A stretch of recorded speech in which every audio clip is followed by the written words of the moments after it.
dipping in a plastic store card cut up into the 3 colours.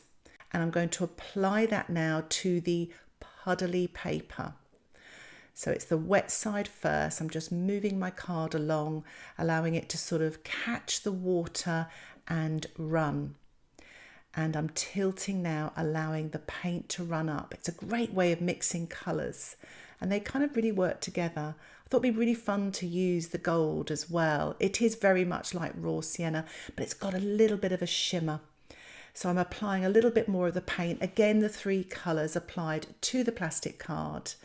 And this is tube paint, of course, so the water is diluting it. And I'm just smearing it now on the wet edge below the dry part here, and just sort of manipulating the colours. Oh, I've got a lovely run there. Look how that runs down. It is magical. Now, even if you're not sort of keen on abstracts or not sure about it, it's a great way of warming up for watercolour painting. Another great thing is working from your imagination as well, just seeing what happens.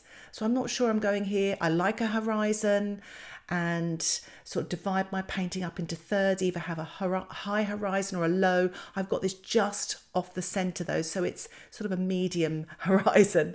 But as you can see there, the paint dilutes on the paper, but also the thick and creamy paint remains as well and looks really effective, almost like rocks.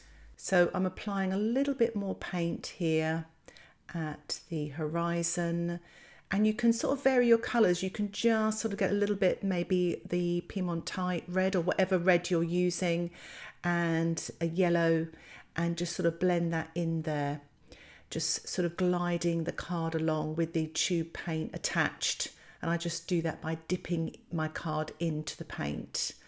And I'm just sort of tilting and manipulating the paint here, allowing it to run down, just to see what happens. Almost looks like a blanket of snow, which isn't what I sort of started out with. I kind of let the paint dictate, and then I go with it. I kind of respond to the sort of watercolour in a way, and then sort of start creating from there using my imagination. It's a nice way of freeing up. Sometimes when you use a photograph, you're sort of tied to that photograph and you try to copy it, whereas this way you're just working from your imagination, and it allows so much freedom. So what I'm doing now is I'm using my Spritzer bottle to kind of dilute the basically tube paint stuck on the paper. This is mostly Mayan blue. I'm allowing it to sort of drizzle down with the Piemontite genuine there, and it sort of creates a lovely sort of soft directional mark leading the eye into the painting. I'm doing the same with the sky area. And this is a kind of a mixture of all 3 colours here. And I'm sort of diagonally tilting my paper. So don't just tilt it in one way. And do tilt for a while. Don't just tilt quickly and put your paper down. Just see what happens. I'm using the corner of the card now to draw little circles and sort of foliage and rocks, etc. So you can actually dip your card in, have paint on the card, or you can actually kind of use the tube paint on the watercolour paper. And as you saw there, I'm sort of lifting off here, but also drawing grasses into the damp surface there. I'm still tilting, allowing the paint to run down, get it flowing and mopping there with my paper towel as well. So I'm switching to a large mop brush here, mixing up the Mayan blue with a little bit of phthalo blue. And I'm painting the sky now, wet into wet. So the darker shade at the top, adding a little bit more of the Piemontite genuine to make a grey cloud, mixing it with the blue there. Leaving a gap, painting wet on wet just underneath there, using the sort of tip of my brush as well. And now I am tilting, of course, just letting everything run down and just sort of tickling some of the colours here to create some nice sort of cloud shapes as well. Now, if this all goes wrong, don't worry, you can just spritz this off and have another go. So I'm actually spritzing now just to get the paint moving. There was a little dry patch there. And it's great if your painting is drying, just give it a fine spritz with a spritzer bottle, and it just gently re-wets everything. Don't spritz too hard because it moves the paint too much, and sometimes you can lose the entire painting. So gently does it. So I am diluting some of the gold here, and I am spattering onto the damp surface. It's almost wet into damp, so I might get some cauliflowers.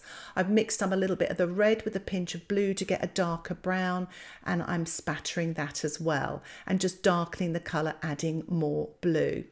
I'm doing this at the bottom, and I am tilting as well, and this creates texture and a little bit of depth as well. Tilting here almost at a 90-degree angle to get everything flowing down and collecting any puddles at the bottom of the painting.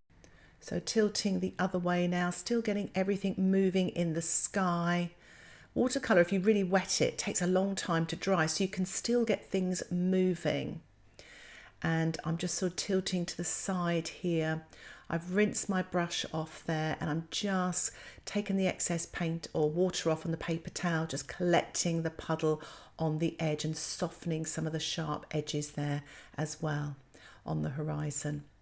And still tilting. Patience is a virtue. Just take your time, see what happens, allow the watercolour to kind of have a mind of its own.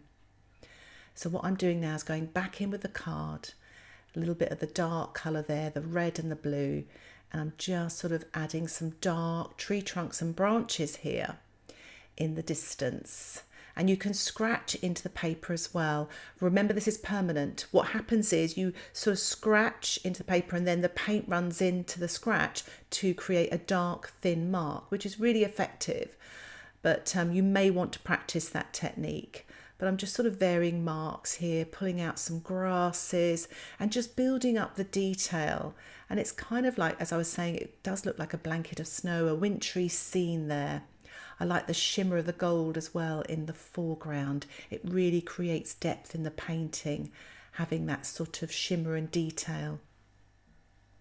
I've actually got some table salt here, and I'm sprinkling it onto the damp surface into the foreground. Believe it or not, it's still quite wet. You can still see the sheen in the middle of the foreground there. I'm adding a little bit on the horizon as well to create some texture. With salt, you need to allow it to dry naturally. So here's one of my favourite techniques. I'm using Inktense pencils, but you can use watercolour pencils, and I'm rubbing it against ordinary sandpaper. So the tip of the pencil is being rubbed against the sandpaper, and as you can see, the pigment is falling onto the wet surface, and it almost fixes itself there, creating colour, texture and detail, and it looks beautiful. I'm also using the pencil to create some grasses, and this is sort of like a dark, well, it's not quite a dark blue, it's a mid blue pencil here, not unlike the Mayan blue. So I'm just adding some of the detail there to finish off my painting, and here is the finished painting. As you can see, I've removed the washi tape to reveal a lovely white border, and it gives me time to assess to see if I need to do any more to my painting, but I don't think I will do any more. I wanted to keep it really kind of fresh, loose, minimalist almost, no overworking, no fiddling. But what I would like to sort of share with you is the texture that the salt has created, not only texture but light. And here's a close-up, and what I love is the subtlety of that watercolour pencil. It's beautiful, texture, colour, detail, without too much overworking. If you enjoyed this tutorial and you found it helpful and you'd like to see more like this, why not think about joining my Patreon membership? You'll get access to my weekly exclusive tutorials, outline sketches, ad-free content, and you can cancel anytime. Details about the membership can be found in the description below. Just click Patreon. Thank you so much for watching. Happy painting. Bye for now.